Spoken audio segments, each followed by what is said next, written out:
భారతీయుడు 2 మూవీ కోసం ఇప్పుడు దేశం మొత్తం వెయిట్ చేస్తుంది. ఈ మూవీ చుట్టూ భారీ హైప్ ఉంది. ఈ మూవీ శంకర్ దర్శకత్వంలో వస్తుంది.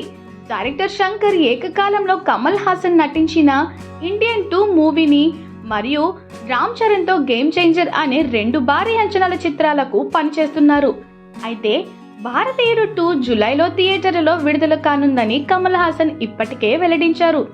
అయితే తాజాగా ఈ యాక్షన్ థ్రిల్లర్ జూలై 12, 2024న థియేటర్స్ లోకి రాబోతుందని మేకర్స్ అధికారికంగా ప్రకటించారు. మే 22న తమిళం, తెలుగు, హిందీ భాషల్లో తొలి పాటను విడుదల చేస్తున్నారు.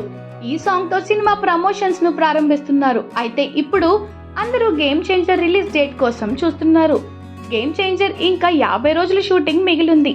మిగిలిన షూటింగ్ కోసం రామ్ చరణ్ కనీసం 20 రోజులు కేటాయించాల్సి ఉంటుంది.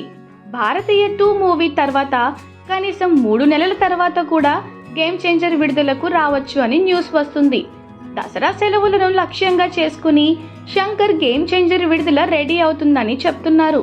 కానీ అదే టైంలో దేవరా మూవీ ఉంది. మరి వెయిట్ చేసి చూద్దాం రామ్ చరణ్ ఎన్టీఆర్ దేవరా మూవీకి సవాలు చేస్తాడా లేదా అనేది. ఈ ఊహానుగానాలు ఎలా ఉన్నప్పటికీ శంకర్ లేదా నిర్మాత దిల్ రాజు గేమ్ చేంజర్ గురించి అధికారికంగా ఏమీ వెల్లడించలేదు. ఇంకా భారతీయుడు 2 మూవీని Lyca productions, red giant movie సంస్థలు నిర్మిస్తున్నాయి. అనిరుద్ రవిచందర్ సంగీతం సమకూరుస్తుండగా రవివర్మన్